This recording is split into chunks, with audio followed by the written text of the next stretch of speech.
Bumalik sa alaala ni Siho ang gabing binalot ng dilim, ang gabing bumulwak at damaloy ang dugo sa buong angkan ng Yunhe Merchant Group. Sa loob ng isang silid na unti-unting nilalamon ng apoy, damaang nakapapasong init ng paligid. Sa gitna nito ay makikita si Ang M, may palasong nakabaon sa likuran, hingal na hingal habang kapwa kamay ay nakakapit sa balikat ng ating bida. Si Siho na may tila naipit sa oras, hindi makagalaw, hindi maunawaan ang bigat ng kasalukuyan. Nagsalita si Ang M, bahagyang nanginginig ang tinig, pakiusap, tumakas ka na. Lumayo ka sa lugar na ito. Sa tinig ng takot at luha, sumagot si Siho, saan-saan ako pupunta nang wala ka parang batang takot na mahiwalay sa kanyang magulang. Ngunit matatag ang tugon ni Ang M, ito ang aking tungkulin. Nabubuhay ako para rito, ang bantayan ka at tiyaking ligtas ka. Maayos lang ako, pakiusap, tumakbo ka na. Umalis ka na habang may panahon pa, muling giit niya. Kung kapalit ng kaligtasan mo ang buhay ko, handa akong ibigay iyon. Basta't ikaw ay manatiling buhay, iyon na ang sapat para sa akin. Ngunit, sagot ni Siho, paon ng pag-aalinlangan, hindi malaman kung susundin ang kahilingan ng tagapagtanggol. Muling nagsalita si Ang M, ang tinig ay mahina ngunit may bigat ng damdamin. Simula pa noong musmos ka, hindi ka na talaga marunong makinig. Napakatigas ng ulo mo, Siho. Nag-ugat ang mga salitang iyon sa puso ni Siho, mga katagang gumising sa kanyang pag-iisip. Hahayaan mo na lang bang masayang ang lahat na ang sakripisyong ito'y mauwi sa wala ikaw, na pasaway na bata? Makikita sa mukha ni Ang M ang seryosong anyo, malumanay ngunit halatang pinanghihinaan na.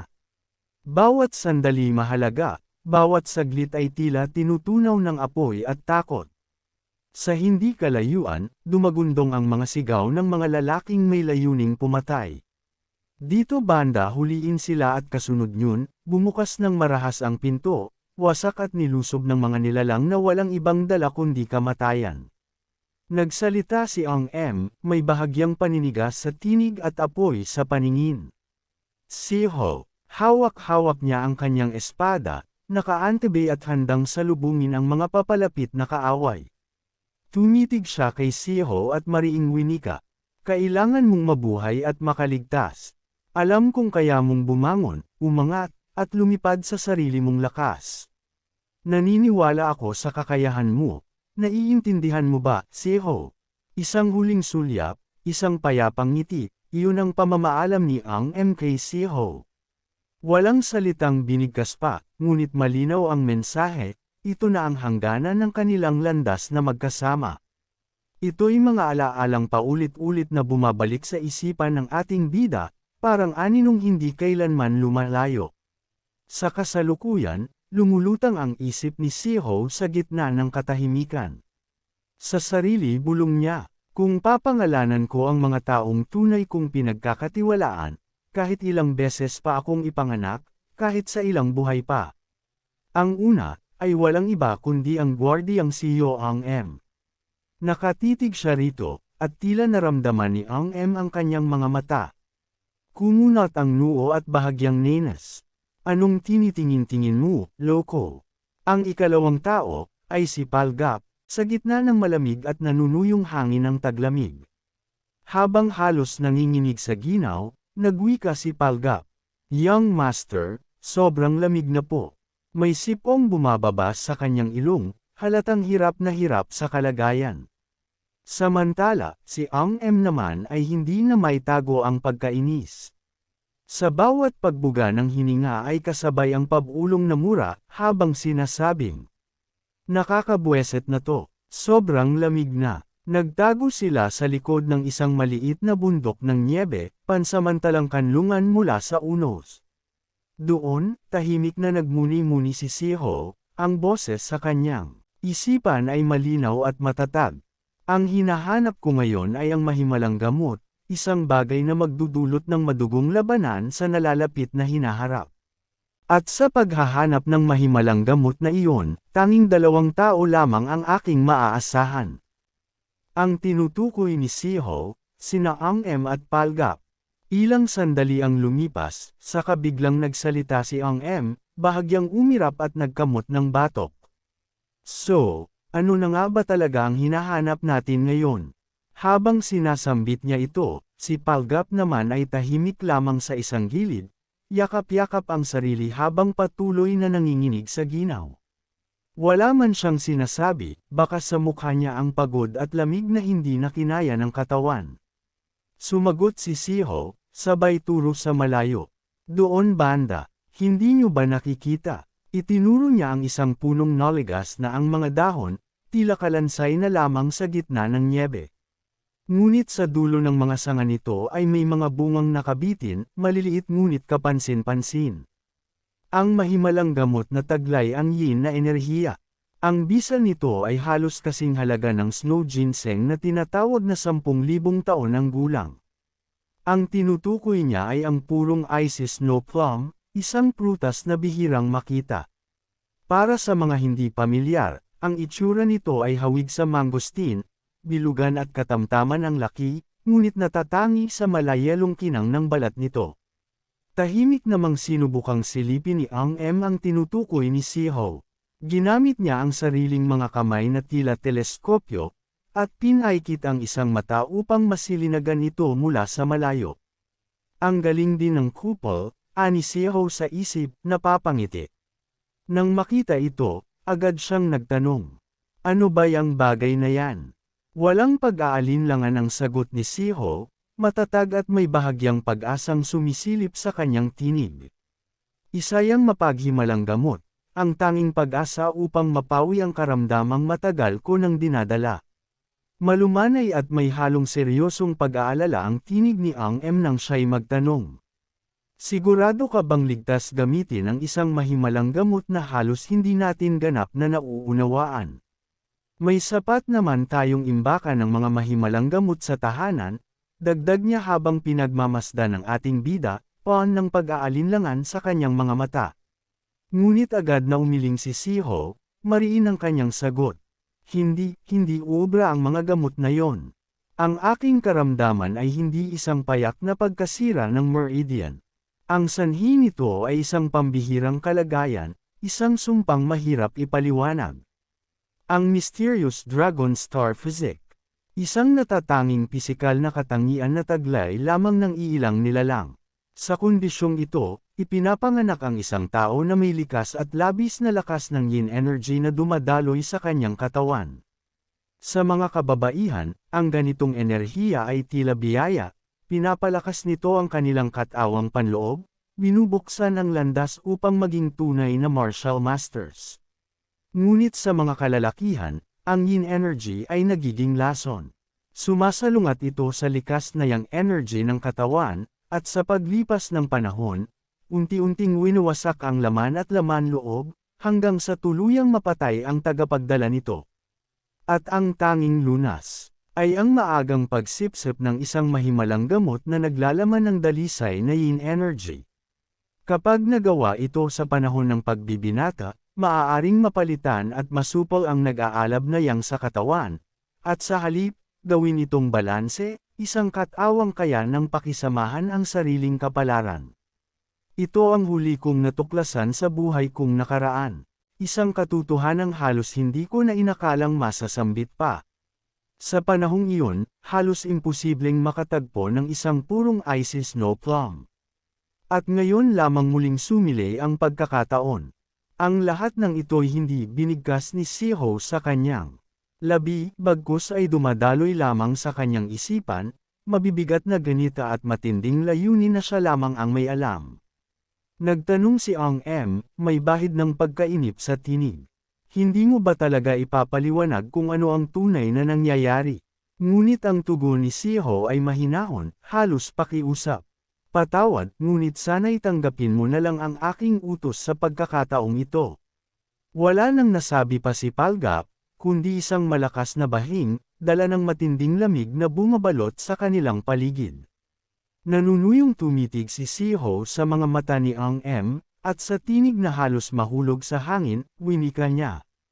Ako'y nakikiusap, Napabuntong hininga si Ang M, saka napailing. Hindi ko na alam kung anong kabaliwan na naman ang naiisip mong gawin matapos nito.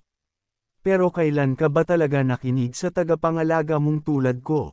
At sa isang iglap, humakbang si Ang M at agad na tumakbo patungo sa punong may dalang bunga ng pag-asa, tila ba lumilipad sa hangin, gaya ng handering hindi siya kailanman mabaigo.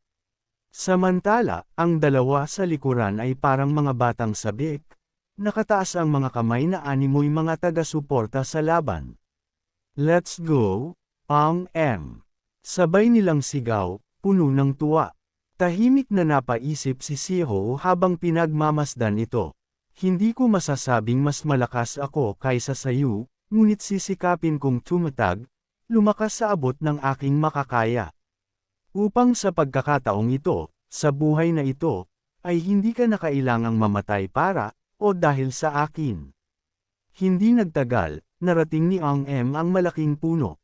Tumangala siya sa mga sanga, sa kanenas na napabulalas. Ang taas naman nito, tila lalong naging mailap ang prutas habang minamasdan niya ito. Makalipas ang ilang araw, isang umaga ang sumalubong sa kanila na may dalang bagong sigla at liwanag. Masiglang binati ni Siho ang mga nasasakupan, at isa-isa rin siyang binati ng mga ito pabalik. May ngiti sa kanilang mga mukha, may paggalang sa kanilang tinig. Binati rin niya ang dalawang kasama. Magandang umaga sa inyo. Agad na sumagot si Ang M. Magandang umaga mukha mo. Nailibing kami sa lamig ng ilang araw dahil sa iyo, ha? Sumang-ayon si Palgap, sabay iling. Oo nga, halos nagmukha akong ice cream buong gabi. Maya-maya, ilang manggagawa ang lumapit kina Ang M, may pagtataka sa mga mukha. Ano yun? Tanong ni Ang M, medyo naiinis pa. Hindi nyo ba napapansin? Wika ng isa, parang may kakaiba sa kilos ni Young Master nitong mga huling araw. Pakiramdam ko, may lakas sa bawat hakbang niya. May indayog at bigat. Patuloy ang masigasig na pag-uusisa ng mga manggagawa sa harapan ni Ang M, na para bang may nadiskubre silang bagong misteryo. At saka, parang tumangkad na rin siya, ha? Hindi naman siya ganito katangkad noon, mas maliit pa nga siya sa akin, dagdag pa ng isa, halatang naguguluhan pero may halong paghanga sa tinig. Tama, akala ko ako lang ang nakapansin, sabat naman ng isa pa, na may panatag na kumpiyansa sa kanyang obserbasyon. Bigla na lang may sumigaw mula sa gilid, isang tinig na inosente ngunit puno ng buhay. Pati mukha niya, parang nagbago rin. Lumingon ang lahat, kabilang na sina Ang M at Palgap, sa pinanggalingan ng boses. Isa pala itong maliit na batang babae, na may malalaking mata at ngiting tila bulaklak na bumubukas sa unang sikat ng araw. Nagpatuloy ito sa pagsasalita, puno ng sigla at kinikilig na damdamin. Oo, alam naman nating gwapo na siya dati pa, pero ngayon, parang isa na siya sa mga pinakagwapong lalaki sa buong rehiyon. Habang sinasambit niya ito, makikita sa kanyang mga mata ang paglalakbay ng damdamin, na tila nabalot ng mga bulaklak ang paligid, at sa bawat salita ay may sumisibol na paghanga. Para bang, sa murang puso ng bata, may naidulot na kakaibang tibok ang presensya ni Siho. Pero, dagdag pa niya habang pinipilit ang sariling wag kiligin. Parang matandang lalaki na siya kung magsalita. Hindi na siya parang batang tulad ko. Akala ko nga siya ang bagong chief ng panlabas na suliranin nang bumati siya ng, magandang umaga sa lahat, kanina, ang tindig niya, parang tunay na leader. Pero, kahit ganun siya, mas cute pa rin siya, isabay ngiti ang batang naroroon, habang mararamdaman sa kanyang boses ang kilig at kakikitaan ng murang pagkaaliw, tila maliliit na bulaklak na binulungan ng hangin ng pagkamangha. Habang si Ang M naman ay tahimik lang sa isang tabi, ngunit halata sa mukha ang pagkainis. Napapairap at napapailing sa bawat salitang kanyang naririnig, tila ba naiipit siya sa gitna ng isang usapang ayaw niyang marinig. Peste talaga, bulong niya sa sarili, habang pakiramdam niya'y unti-unting inuulan ng kalandian ang paligid. Sinaway ni Ang M ang batang babae, bahagyang nakakunot ang noo habang may bahid ng pagpipigil sa kanyang tinig. Sinasabi mo yan tungkol sa batang Panginoon, gayong hindi pa man siya umaabot sa 20. Bumalik ka na sa trabaho. Sabay marahang tinaboy ni Ang M ang bata palayo, para bang hinahawi ang isang daong ayaw punitan ng hangin. Napailing naman ang isang matandang manggagawa at napabulong. First, binata na talaga ang young master. Narinig ito ng batang babae na agad namang sumang-ayon. Oo nga, binata na siya, at guwapo pa. Walang patid ang kanyang sigla, tila musika sa umagang malamig. Habang nananahimik si Ang M, unti-unting lumulutang sa kanyang isipan ang isang tagpong sariwa pa sa kanyang alaala. Ang batang Panginoon, si Siho, kamakailan lamang ay gumamit ng isang bihirang mahimalang gamot. Isang halamang kinuha pa mula sa gitna ng nagyayelong kabundukan, na sinasabing may kapangyarihang baguhin ang mismong pagkayari ng katawan. Sa loob ng isang silid na tahimik at nilamon ng dilim, nakita ni Ang M kung paanong nabalot ng bughaw na enerhiya ang katawan ni Siho. Walang bahid ng pag-aalangan, walang hirap sa kanyang kilos. Isinagawa niya ang pagsasaayos ng katawan, isang proseso ng pagbabago at pagpapatibay na sa iilan lang nasusubukan at nalalampasan. Pagkatapos ng lahat, tumingin sa kanila si Siho, at sa isang kumpas ng kamay ay nagbilin. Alam niyo na ang dapat gawin. May titig na seryoso, may tinig na mariin. Huwag niyong ipapaalam sa iba ang inyong nakita. At sa pagpapatuloy ng kanilang paglalakad sa makipot at nyebeng landas, patuloy na naglalaro sa isip ni Ang M ang mga pagbabagong nasaksihan niya. Halatang halata, may malaking nagbago kay Siho. Hanggang kailan niya balak itago ang lahat ng ito? Nakakainis na rin talaga, dagdag niya sa sarili, sabay isang malalim na buntong hininga. Basta manatili lang siyang malakas, ayos na yon. Pero kapag nagkasakit na naman siya, makakatikim talaga siya sa akin. Sa kanyang tinig ay may halong inis, ngunit sa ilalim ng mga salita ay naroon pa rin ang pag-aalalang hindi kayang itago. Sa loob ng gusali ng Finance Pavilion, binalot ng katahimikan ang paligid, ngunit sa isang sulok, isang lalaking tila namumutla sa gulat at nauutaw sa pagsasalita. Paano mo nagawa ang lahat ng ito sa loob lamang ng 2 oras? Halatang hindi makapaniwala sa nakikita sa kanyang harapan, mga bundok ng ulat, pagsusuri, at detalyadong mga tala na ng pirma at paliwanag. Isang tanawin na tila bunga ng ilang araw na walang patid na pagtatrabaho, ngunit ngayon ay narito, natapos ng hindi inaasahan. Hawak-hawak niya ang ilang papel, binabasa ang bawat linya ng mga pagsusuri. Napausal siya, tila hindi makapaniwala. Ang mga ganitong ulat, kahit ang pinakamasinop sa amin, 2 o 3 araw ang kailangan para matapos ito. Tumitig siya kay Siho, puno ng pagdududa ang mga mata. Sigurado ka bang ikaw mismo ang gumawa ng lahat ng to, at maayos mong naisaayos ang bawat detalye? Ang lalaking ito ay si Yo Chang-uy, isang miyembro ng Finance Pavilion na may ranggong 7, isang taong sanay na sa mga gawain, ngunit ngayon ay tila napaurong sa sariling karanasan. Samantala, si Siho ay saglit na napaisip. Tila naramdaman niyang napasobra yata ang kanyang ginawa. Masyado siyang naging mahusay, at ngayon, hindi niya alam kung ikakatuwa o ikababalisa iyon. Agad siyang sumagot. May bahagyang pilit ng ngiti. Hindi ko naman talaga sinulat lahat mula simula. Ang ginawa ko lang ay buuin at ibuod ang mga impormasyon na nandoon na.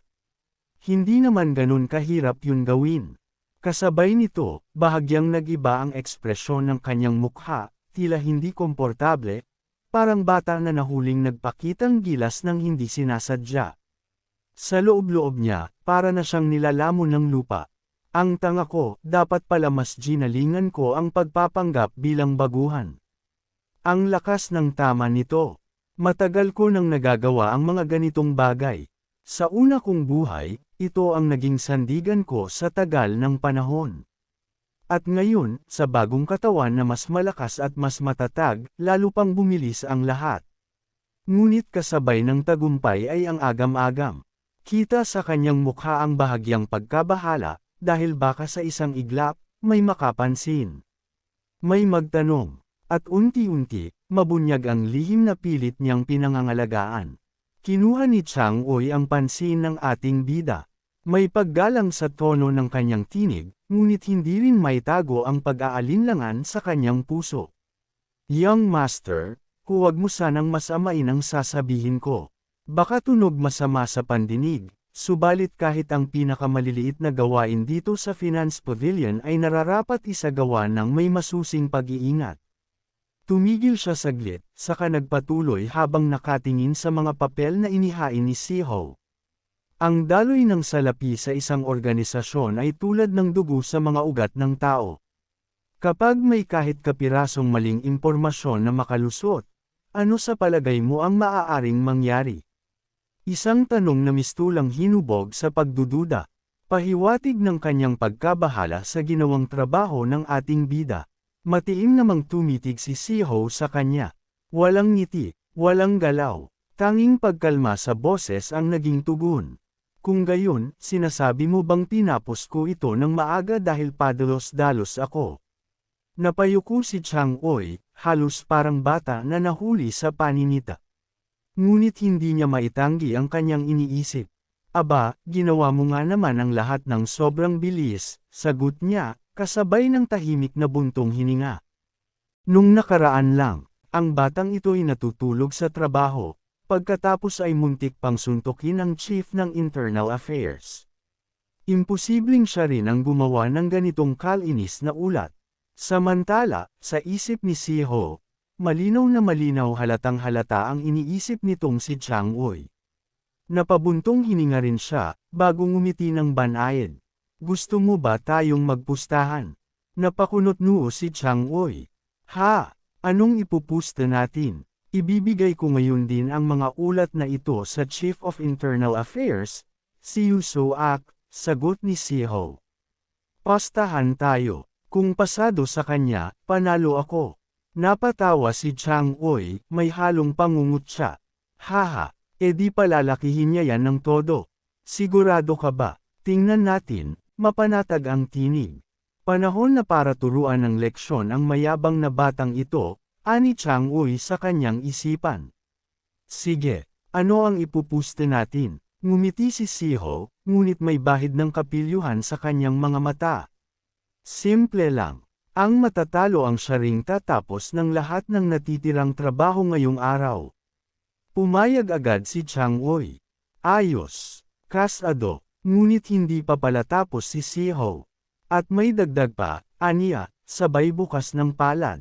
Ang matatalo ay sasayaw ng 0-2 dance sa araw ng pagdiriwang ng panganay kong kapatid. Napasinghap, si Chang Uy, 0-2, yung sayaw na. Oo, tumanggo si Siho. Ang tradisyonal na sayaw mula pa sa Han Dynasty ng bansang China. Bahagyang sensual, medyo nakakahiya. Hindi makapaniwala si Chang Uy. Seryoso ba siya? O nagbibiro lang? Halatang napipikon ito, at sa loob-loob niya'y pinagmumura na ang kalmado't mapanuksong ngiti ni Siho. Okay. Tugon niya sa hamon. Tinanggap ko na. Nagkatitigan silang dalawa, matalim, parang dalawang tandang na maglalaban sa sabungan. Namumula na sa inis si Chang Uy, sumisilip na ang mga ugat sa sentido, samantalang si Siho ay kalmado lang, tila lalong inaasar ang kalaban sa ngiting hindi mabura sa kanyang mukha. Wala nang atrasan, sabi ni Siho. Linya ko yan, sagot ni Chang Uy. Mula naman sa gilid, isang lalaki ang biglang sumabat. Tingin ko, masyado na kayong nag-iinit sa pastahan na yan. Ito si Asung, Rango Siyam sa Finance Pavilion. Ay, tumigil ka nga dyan, sigaw ni Chang Uy. Laban ito ng mga tunay na lalaki. Kawawang Asung. Tumalikod na lang, at napayuko habang bulong sa sarili ako ang senior dito, dinamdam niya ang pangmamaliit. Sa labas ng pavilion, maririnig ang sigawan ng dalawa. O siya tara na at nang malaman na natin kung sino ang tunay na hari ng pastahan. Hawak-hawak na ni Chief Yu So-ak ang makapal na ulat ng pagsusuri na isinumite ni Siho. Sa pagitan ng pagbubuklat ng mga pahina, napataas ang kilay ng chief at napatanong, may bahid ng pagkamangha sa tinig. Young Master, ikaw ba talaga ang gumawa ng lahat ng ito? Halos imposibleng paniwalaan. Maging ang mga veteranong leader ng pavilion ay maaaring mabaigo sa pagganap ng ganitong uri ng ulat, masinsinan, detalyado, at walang bahid ng pagkukulang. Sa isang sulok ng silid, makikita ang ating bida, nakangiti lamang, walang niketiting na yabang sa anyo, ngunit malinaw ang kumpiyansa sa kanyang puso. Sa kabilang dako naman ay si Chang Uy, namumutla na sa bawat papuring lumalabas sa bibig ni Chief Yusoak. Pautol-utol itong nakiusap, halatang balisa. Chief, baka pwedeng tingnan niyo po ulit, baka may pagkakamali lang po. Inis na lumingon ang chief at tumulim ang kanyang titig. Ano ang tinatanong mo sa akin ngayon? Ibig mo bang sabihing nagkamali ako sa aking pagsusuri? Napaatras si Chang Uy, parang batang nahuli sa kasalanan. At sa pagkalito, nagbigay pa ng paliwanag, ang tinig ay nanginginig. Ni minsan, Chief, hindi mo agad pinasa ang trabaho ko, kahit ilang taon na akong nasa Finance Pavilion. Paano mo ngayon bibigyan ng ganitong pagkilala ang batang Panginoon, na bago pa lamang nagsasanay? Ngunit sa halip na sagot, isang mabilis at mariing hampas ng paypay ang damapo sa kanyang ulo, ang parehong paypay na minsang tumama kay Siho noong tinangka nitong suntukin ang chief. Tumunog ang tama, at kasabay nito ang sigaw ng chief. Ano ang silbi ng salamin mo kung hindi ka rin marunong tumingin? Dekorasayon lang ba yan sa mukha mo? Habang nagaganap ang pagsasaway, si Siho ay nanatiling tahimik sa gilid, bahagyang nakangiti, ngunit ang kanyang mga mata ay malalim ang iniisip. Hindi naman sa walang talento si Chang Uy, aniya sa sarili. Sadyang ang pamantayan ni Chief Yu ay napakataas, halos hindi kayang abutin. Makaraan ang ilang saglit, lumapit si Siho kay Chang Uy na nooy may bukol na sa ulo. Maingat niyang hinawakan ang balikat nito at may malamig ngunit nakakaasar na ngiti ang ibinulong. Inaabangan ko ang sayaw mong 02 sa araw ng pagdiriwang, huwag mong kalilimutan. Napatigil si Chang Uy, tila tinamaan sa pinakamasakit na bahagi ng kanyang dangal. Ngunit hindi na siya nakapagsalita. Tumalikod na si Siho at tahimik na lumakad patungo sa pintuan. Nais pa sanang habulin ni Chang Uy ang ating bida, ngunit tila naging bato ang kanyang mga paa, wala na siyang nagawa. Kundi panoorin itong lumisan. At sa pagsasara ng pintuan, sa bawat hakbang ni Siho palabas ng gusali, animoy naglalakad ang isang nilalang na isinilang upang maneg. Taglay niya ang ngiti ng tagumpay, at ang kanyang anyo'y worry bang nababalutan ng liwanag, isang aurang kumikislap na parang mga kristal sa sikat ng araw. Mula ulo hanggang paa, nag-aapoy sa karisma, at sa kanyang paglayo, tila lahat ng matay likas na sumusunod. Subalit hindi pa man nagtatagal ang ngiti ng tagumpay sa labi ng ating bida, isang malamig na tinig ang pamunit sa katahimikan ng hangin. Mukhang maganda ang timpla ng pakiramdam mo ngayon. Isang simpleng pangungusap ngunit pa ng panunumbat at panghuhusga agad nitong nahatak ang pansin ni Siho. Ang alam lang ng lahat ikaw ay isang pabigat kina ina kay ama at lalo na kay kuya isang batang salat sa lakas at pag-asa ngunit ngayoy naglalakad-lakad ka na animoy wala lang nakangiti pa.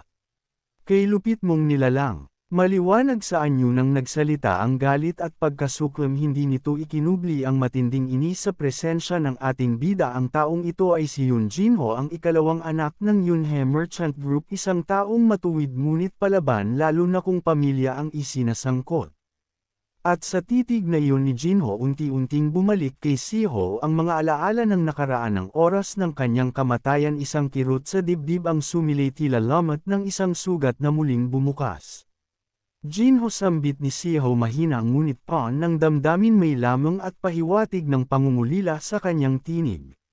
Nagulat si Jinho sandali siyang natigilan ngunit kaagad ding bumalik sa dating tikas ang kanyang anyo. Bakit ganyan ka ngayon makitungo umaasta ka bang muli bilang kaibigan o gusto mo na talagang mamatay? Napailing si Siho doon niya naalala na sa panahong ito hindi pa sila magkasundo ni Jinho, malalim pa ang pader sa pagitan nilang magkapatid.